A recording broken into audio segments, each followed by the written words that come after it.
बताने वाली हूँ आपको ब्लीचिंग के बारे में। तो ध्यान से समझिएगा इस चीज़ को। ब्लीचिंग एक ऐसी प्रक्रिया है जिससे मतलब बहुत कुछ मैजिकल जैसा हो जाता है। अब कैसे? मतलब ब्लीच एक केमिकल प्रोसेस है। मतलब चूँकि आप पार्लर रन करेंगे फ्यूचर में या फिर कहीं आप सर्विस करेंगे, तो आपको पता होना चाहिए कि ब्लीचिंग से हम क्या-क्या कर सकते हैं और क्या नहीं कर सकते हैं, राइट? तो कई सारी क्लाइंट्स हैं जो आती हैं हमारे सैलून में और कहती हैं कि मेरा फेस थोड़ा-सा डल हो गया है, आप उसको कुछ ऐसा कीजिए कि फेस थोड़ा-सा मेरा फेयर हो जाए और थोड़ा-सा रौनक वापस आ जाए, राइट? तो इन सब चीज़ों का एक सॉल्यूशन है क्या? तो ब्लीचिंग। एक और प्रॉब्लम लेकर आती हैं क्लाइंट्स, जैसे कि फेशियल हेयर बहुत ज़्यादा किसी-किसी को हो जाता है। जैसे यहाँ पे जो हमारा कान के पास जो हेयर होता है, यहाँ पे बहुत ज़्यादा किसी-किसी को हेयर होते हैं, या फिर अपर लिप्स पे इतना ज़्यादा हेयर होता है कि वो अपर लिप्स पे दिखाई देता है। एक यहाँ पे भी, चिन पे भी होता है, जैसे दाढ़ी जैसे होता है ना, तो लड़कियों को तो आमतौर पे नहीं होता, बट किन्हीं-किन्हीं लड़कियों को या किन्हीं-किन्हीं महिलाओं को थोड़ा-सा ज़्यादा विज़िबल होने लगता है। तो यही होते हैं अनचाहे बाल यही होते हैं, राइट? तो इन अनचाहे बालों को क्यों रखना? ये हमारी सुंदरता के लिए अच्छे नहीं होते। तो इन्हीं चीज़ों के सॉल्यूशन के लिए क्लाइंट्स हमारे पार्लर में आते हैं, है ना? तो इसके लिए क्या किया जाना चाहिए? अगर बहुत ज़्यादा हेयर है तो फिर उसको वैक्स से निकाल सकते हैं, थ्रेड से निकाल सकते हैं। लेकिन वैक्सिंग और थ्रेडिंग से क्या होता है? स्किन में थोड़ा-सा दर्द होता है। अगर थोड़ा-सा कम हेयर है लेकिन वो विज़िबल है, तो ऐसे में क्या करें? तो बिना हेयर को निकाले आप कुछ ऐसा कर सकते हैं जिससे आपका जो फेशियल हेयर है, वो आपके फेस पे मर्ज जैसा हो जाए। वो हेयर तो रहेगा, लेकिन वो आपके फेस से मर्ज हो जाएगा। ऐसा लगेगा जैसे आपने शायद हेयर को रिमूव किया है या निकाल दिया, राइट? तो क्या है वो तरीका? और वो है ब्लीच। ब्लीच है, वो एक केमिकल प्रोसेस है और थोड़ा-सा मैजिकल मैं उसको कहती हूँ, क्योंकि वो एक चमत्कार जैसा लगता है। तो उसको बहुत ध्यान से समझिएगा आप सभी। कहने का मतलब ये कि जब ब्लीचिंग हम करते हैं, तो जो हमारा हेयर है, फेशियल हेयर, छोटे-छोटे हेयर्स होते हैं, वो हमारी स्किन टोन पे आ जाना चाहिए। स्किन टोन पे, या फिर उसको आम भाषा में कहते हैं ब्लॉन्ड हो जाना। कुछ लोग उसको गोल्डन कहते हैं, गोल्डन ब्राउन जैसा कहते हैं। एक्चुअल वर्ड है वो ब्लॉन्ड हो जाना, है ना? तो जब ब्लॉन्ड हो जाता है तो थोड़ा-सा वो हेयर विज़िबल नहीं होता, वो कम होने लगता है, उसकी विज़िबिलिटी कम होने लगती है। तो ऐसे में हमारा फेस दिखता है, हमारा स्किन दिखता है, वो अनचाहे बाल नहीं दिखते, वो छुप जाते हैं। होते हुए भी वो छुप जाते हैं। तो इसीलिए ये जो स्टेप है, ये जो प्रोसेस है, ये मैजिकल है, ओके? तो अब ब्लीचिंग कैसे करते हैं या ब्लीचिंग में क्या-क्या होता है, कैसे-कैसे प्रोडक्ट होता है, उसकी तैयारी कैसे करते हैं, ये डिटेल में आपको आज बता देती हूँ। ब्लीचिंग में मोस्ट इम्पोर्टेंटली 2 प्रोडक्ट होते हैं। एक होता है ब्लीच क्रीम और दूसरा होता है ब्लीच का एक्टिवेटर, वो एक पाउडर फॉर्म में होता है। ज़रा-सा लेकर आइएगा ब्लीच प्रोडक्ट और क्रीम।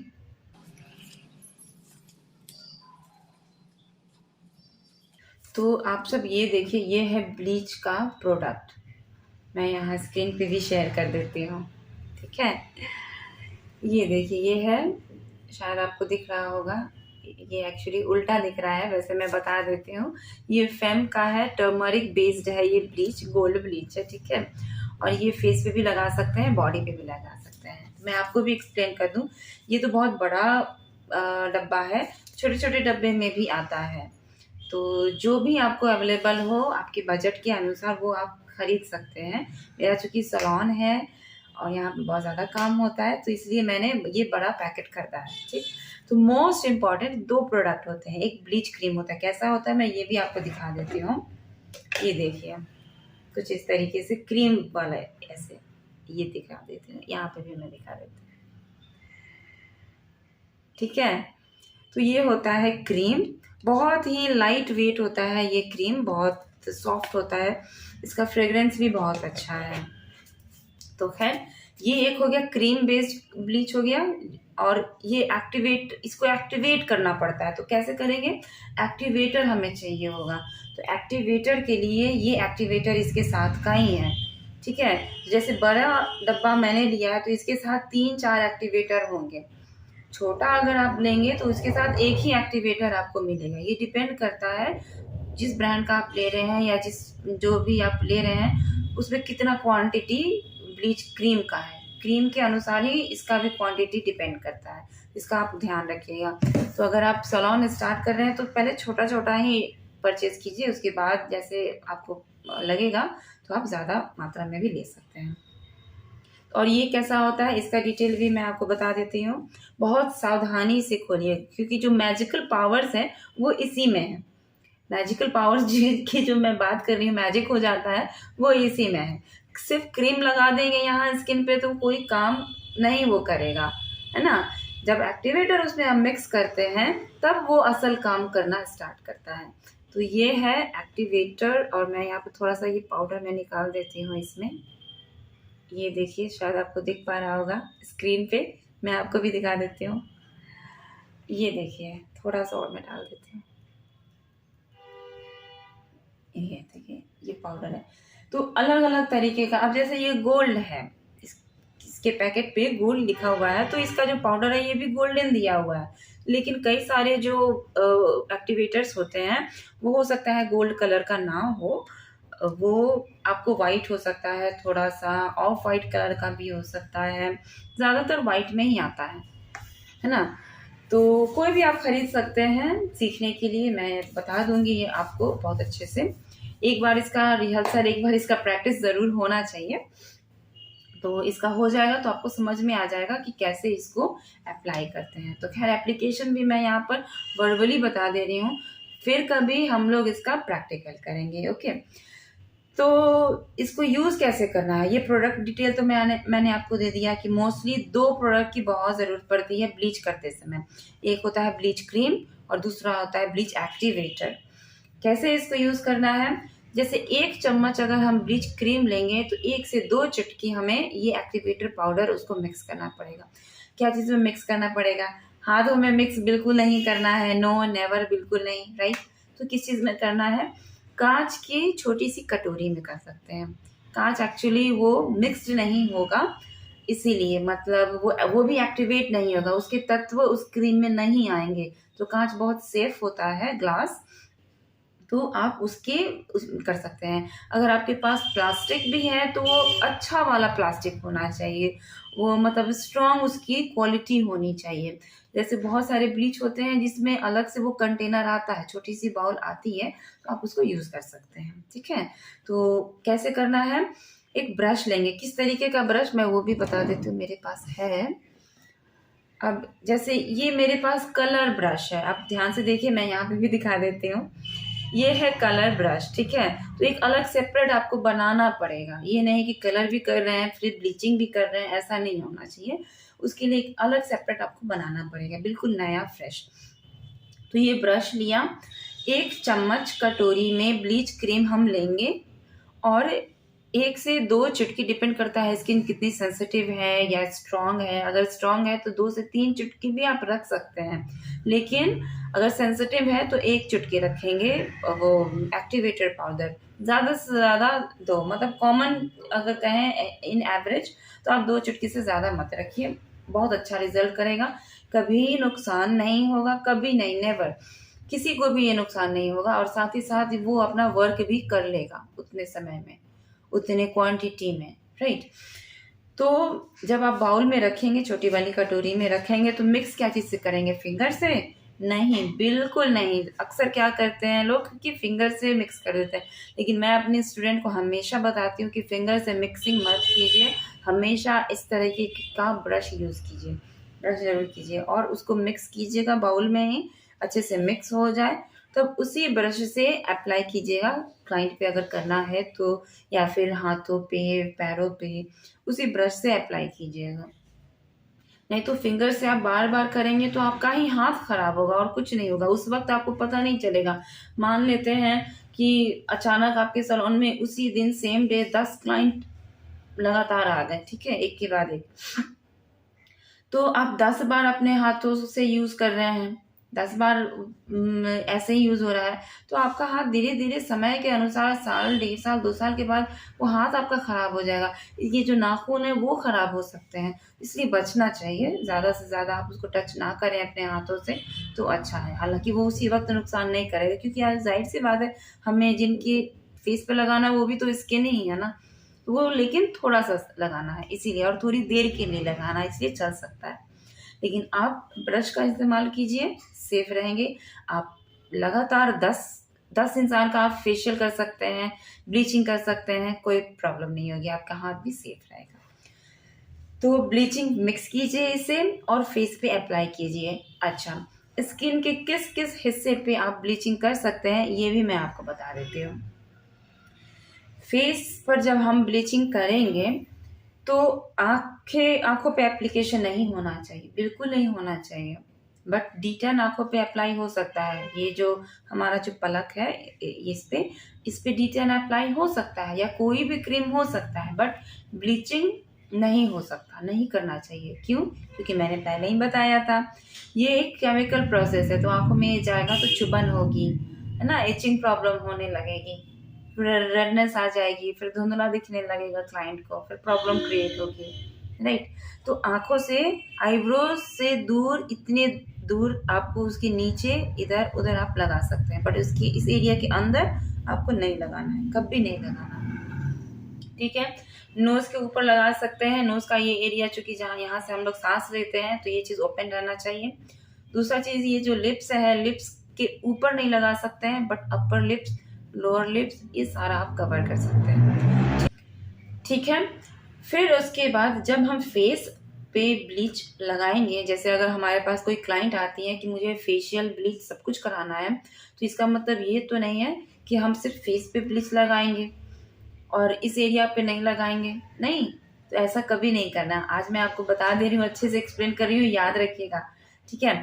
फेस पे ब्लीच लगाया और ये जो फ्रंट नेक है एंड जो बैक नेक है उस पे ब्लीच जरूर लगाना है, साथ ही साथ लगाना है। तो इट मीन्स कि हमें उतनी क्वांटिटी बाउल में रखनी है जिसमें साथ ही साथ ये फेस एरिया भी हो जाए, फ्रंट नेक एरिया भी, और थोड़ा सा बैक नेक एरिया भी, कम से कम जो ब्लाउज लाइन होता है वहां तक, उस एरिया तक ब्लीचिंग जरूर होनी चाहिए और एक साथ होनी चाहिए। नहीं तो क्या होगा, क्या होगा, नहीं तो आपका वो जो जो जो स्किन है उसकी स्किन के कलर में चेंज आ जाएगा। कैसे? जैसे मैंने यहाँ पर लगाया तो यहाँ के जो फेशियल हेयर्स हैं वो तो वर्क होगा उस पे, और यहाँ नहीं लगाया तो यहाँ का जो फेशियल हेयर है उस पर वर्क नहीं होगा, यहाँ पे वर्क होगा और यहाँ नहीं होगा, तो अंतर पता चलेगा ना। यहाँ का स्किन थोड़ा सा फेयर सा दिखेगा, साफ दिखेगा, है ना, लेकिन यहाँ का जो स्किन है वो वैसे ही दिखेगा, तो अच्छा नहीं लगेगा, वो मैच नहीं करेगा, तो मैच करना चाहिए। तो उसी वक्त ये फेस और ये नेक एरिया और बैक नेक एरिया ज़रूर कवर होना चाहिए, इसको ज़रूर याद रखिएगा। नहीं तो फिर अक्सर गलती होती है कि फेस पे लगाया और नेक एरिया पे नहीं लगाया, फिर बाद में कहना पड़ जाएगा कि नहीं और को क्या रे आपने तो किया ही नहीं। अच्छा, एक और चीज़, जैसा कि मैंने आपको बताया कि जो हमारी जो इम्पोर्टेंट ऑर्गन्स हैं, जैसे आँख है हमारा, ये नाक है और ये लिप्स है, तो इस पे बच के करना चाहिए, मतलब इस पे एप्लीकेशन नहीं होना चाहिए ब्लीच का। लेकिन ये जो कान का हिस्सा है इस पे, ये वाला कान का जो हिस्सा है इस पे एप्लीकेशन होना चाहिए। साथ ही साथ जैसे ऐसे अप्लाई कर रहे हैं तो साथ ही साथ यहाँ पर भी थोड़ा सा ऐसे ऐसे 1-2 बार यहाँ पे आप चला दीजिए। ये नहीं कि आपको अंदर डिपॉजिट नहीं करना है ना, बिल्कुल नहीं, ये गलती बिल्कुल नहीं करनी है। बस यूं ही हल्के हाथों से यहाँ पे इसको 2-3 बार ऐसे आप करेंगे तो यहाँ पे ये अप्लाई हो जाएगा ऊपरी हिस्से पे ही, बस, इससे ज्यादा कुछ नहीं। तो बस ये आपका ब्लीचिंग का ये जो प्रक्रिया है, ये जो प्रोसेस है, ये हो जाएगा, खत्म हो जाएगा। लेकिन अब ब्लीचिंग करने के बाद कितनी देर तक इसका रेस्टिंग टाइम होना चाहिए, इस पे भी बहुत इंपॉर्टेंट चीज़ है, इसको याद रखिएगा, इसको लिख लीजिएगा अपनी कॉपी में। 10 से 15 मिनट तक का मैं रेस्टिंग टाइम मैं आपको बता रही हूँ। किसी किसी जो ब्रांड होते हैं उसमें टाइम वेरिएशंस अलग हो सकते हैं, उस प्रोडक्ट के अनुसार हो सकता है, लेकिन वहाँ पे आपको थोड़ा अपना दिमाग लगाना पड़ेगा। और कैसे आप लगाएंगे? जब आपको एक्सपीरियंस होगा, आप जब बार बार करेंगे, इस चीज़ को दोहराएंगे, तो आपको खुद ब खुद इस चीज़ का एक्सपीरियंस हो जाएगा कि किन्हीं क्लाइंट का ज़्यादा डार्कनेस है या ज़्यादा हेयर है या ज़्यादा ब्लैक जैसा हेयर है, तो कितनी देर हमें रेस्टिंग टाइम देना चाहिए, ये आप खुद ब खुद नोटिस करने लगेंगे, ये समझ में आने लगेगी। तो 10 से 15 मिनट एक स्टैंडर्ड टाइम है, उसको आप ज़रूर फॉलो कीजिएगा। अगर किसी का हेयर बहुत ज़्यादा डार्क है, ब्लैक है, तो आप उससे ज़्यादा फिर रख सकते हैं, लेकिन रखना नहीं चाहिए, है ना? मैं आपको ध्यान से बता दे रही हूँ, रखना नहीं चाहिए, बिकॉज़ इसके मतलब हेयर तो वहाँ पे ब्लॉन्ड होगा, ठीक है? ज़्यादा देर रखने से, है ना? 20 मिनट अगर रखते हैं, 25 मिनट रखते हैं, तो हेयर तो अच्छे खासा ब्लॉन्ड हो जाएगा, लेकिन साथ ही साथ आपका स्किन और सेंसिटिव हो जाएगा। अच्छा खासा स्किन है, स्ट्रॉन्ग स्किन है, मोटा लेयर है, लेकिन तब भी अगर उतनी देर आप रखते हैं हेयर को उस तरीके से करने के लिए, तो हेयर तो आपका काम कर जाएगा, ठीक है, ब्लॉन्ड हो गया, लेकिन साथ ही साथ स्किन आपका डल हो जाएगा। तो इस चीज़ का ख़्याल आपको ज़रूर रखना है कि 10 से 15 मिनट ही आप रेस्टिंग टाइम दीजिए, एक स्टैंडर्ड टाइम है, और इसको सब लोग आप सभी फॉलो कीजिए, अच्छे से फॉलो कीजिए, ध्यान से कीजिए। कुछ चीज़ें और मैं आपको बता देती हूँ कि ब्लीचिंग करने के समय डू एंड डोंट होता है ना, वो चीज़ मतलब क्या करें और क्या नहीं करना चाहिए ये। तो क्या करें वाला हिस्सा तो मैंने आपको बता दिया, और क्या नहीं करें ये बहुत ज़रूरी है। क्योंकि मिस्टेक यदि हो जाए तो मिस्टेक हुआ है या नहीं हुआ है, इसका ज्ञान होना भी बहुत ज़रूरी है ना, राइट? तो जैसे मान लेते हैं कि यदि किसी को ब्लीच करने के समय या उसके बाद रेडनेस ज़्यादा विजिबल हो रहा है, दिखने लगा बेड, अगर उसकी सेंसिटिव स्किन है और रेडनेस भी तुरंत आ गया, पैची पैची सा लुक आ रहा है अजीब सा, तो इमीडिएटली आपके पास जेल होना चाहिए। जो एलोवेरा जेल होता है वो जेल ज़रूर होना चाहिए, उससे आप इमीडिएटली मसाज कीजिए, मसाज की करके उसको पोंछ लीजिए और फिर से वो जेल अप्लाई करके उस पर छोड़ दीजिए, और कुछ का मसाज मत कीजिए अगर इस तरीके का प्रॉब्लम अचानक से आ रहा है तो। तो ये बहुत ख़्याल रखने की चीज़ है, ब्लीच से आप खिलवाड़ नहीं कर सकते। और हाँ, आप चूँकि सीख रहे हैं तो ये नहीं कि ब्लीचिंग करने के लिए प्रैक्टिकल या प्रैक्टिस करने के लिए आप किसी बच्चे पे इसका प्रैक्टिस कर लें, घर के बच्चों पे नहीं, बिल्कुल नहीं। जैसा कि मैंने आपको बताया था ना कि सेंसिटिव स्किन पे, बहुत ज़्यादा जो सेंसिटिव स्किन होते हैं उन पर ब्लीच नहीं होना चाहिए, राइट? तो बच्चों का स्किन कैसा होता है? सेंसिटिव होता है ना? तो बच्चों के स्किन पे आप ब्लीचिंग नहीं सीखिएगा, कभी नहीं करिएगा, कतई नहीं, ठीक है? तो ये गलती चूंकि ना हो इसलिए मुझे याद आया तो मैं बता दे रही हूँ, अदरवाइज वहां पर आप अपना दिमाग लगाइए। सीखने के लिए आप अपने हाथों का इस्तेमाल कर सकते हैं, अपने पैरों का इस्तेमाल कर सकते हैं, आप वहाँ के हेयर को चेंज होते हुए आप देख सकते हैं, तो आप खुद के हाथों पे ट्राई कीजिए, आप सीख सकते हैं, उसको जान सकते हैं किस तरीके का मैजिक होता है, ठीक है? और क्या मैं बताऊं जो आपको नहीं करना चाहिए? जैसे अगर आप ब्लीच कर रहे हैं तो कब करना चाहिए और कब नहीं करना चाहिए, राइट? तो थ्रेडिंग अगर है किसी क्लाइंट का, तो थ्रेडिंग करने के पहले ब्लीच होनी चाहिए। ये मतलब कौन सी सर्विस पहले होनी चाहिए और कौन सी सर्विस बाद में होनी चाहिए, ये बहुत इंपॉर्टेंट चीज़ है। और ये क्वेश्चन मेरे यूट्यूब पे भी कई बार पूछा जाता है, तो इसका जवाब मैं यहाँ पे भी मैं दे देना चाहती हूँ साथ ही साथ, और आप भी ज़रूर ध्यान से सुनिएगा। जैसे अगर कोई क्लाइंट आपके पास आए और उनको थ्रेडिंग भी करानी है और ब्लीचिंग भी करानी है और फेशियल भी करानी है, तो क्या सबसे पहले होगा? तो सबसे पहले, जैसा कि मैंने आपको कहा था कि सेंसिटिव स्किन पे नहीं होना चाहिए, कटे या जले वाले जगह पे भी नहीं होना चाहिए ब्लीच, राइट? इट मीन्स कि अगर हम थ्रेडिंग कर देंगे और उसके बाद ब्लीच करेंगे, तो इट मीन्स कि वहाँ पर और रेडनेस होगा, जलन महसूस होगा, है ना? तो इस सवाल का यही जवाब है कि जब भी आपके पास ब्लीचिंग के लिए, थ्रेडिंग के लिए, फेशियल के लिए अगर कोई आए, तो सबसे पहले ब्लीचिंग होना चाहिए। चेहरे पे ब्लीचिंग होगा, ये सब एरिया बचा के होगा, और उसके बाद आप थ्रेडिंग कर सकते हैं और लास्ट में आप फेशियल कर सकते हैं, या फिर आप फेशियल कर सकते हैं और लास्ट में, सबसे लास्ट में आप थ्रेडिंग कीजिए। लेकिन यदि ब्लीचिंग का है तो याद रखिएगा ब्लीचिंग सबसे पहले होगा, सबसे पहले। अगर हाथों में भी अगर आप करना है तो जैसे 2-3 सर्विसेज है क्लाइंट के, राइट, कि ब्लीचिंग भी करनी है, मैनिक्योर भी करना है और वैक्सिंग भी करनी है। ये सिर्फ हाथ के बारे में मैं अभी बात कर रही हूँ, ठीक है।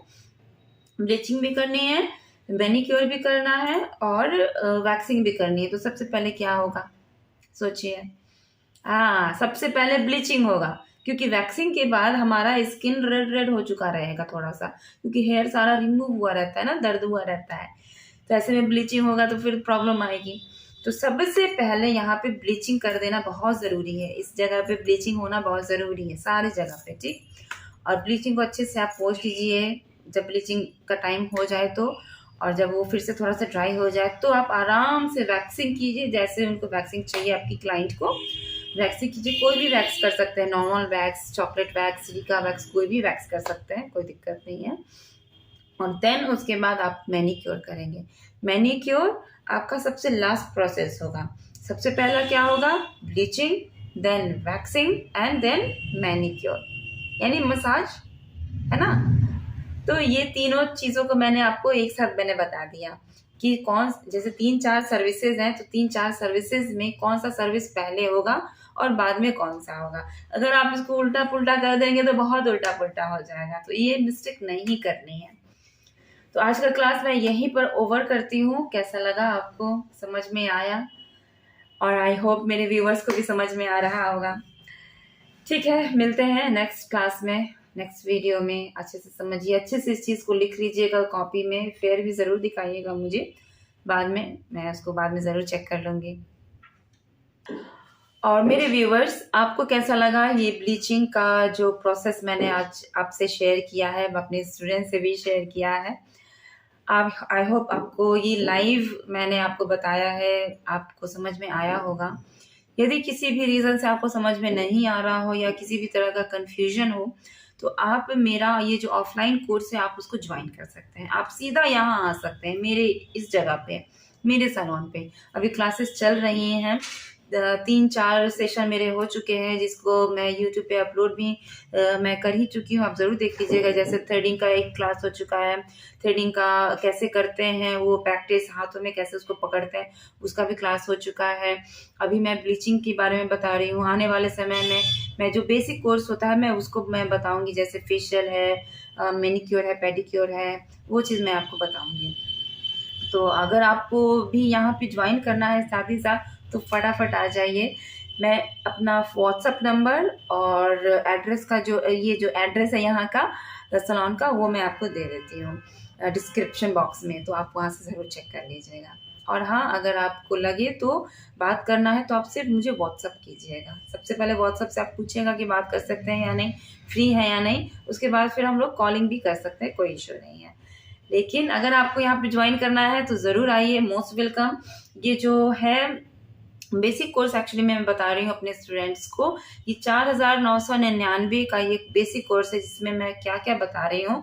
इसमें होगा threading, waxing, manicure, pedicure, bleach और फेशियल, D10 भी होगा।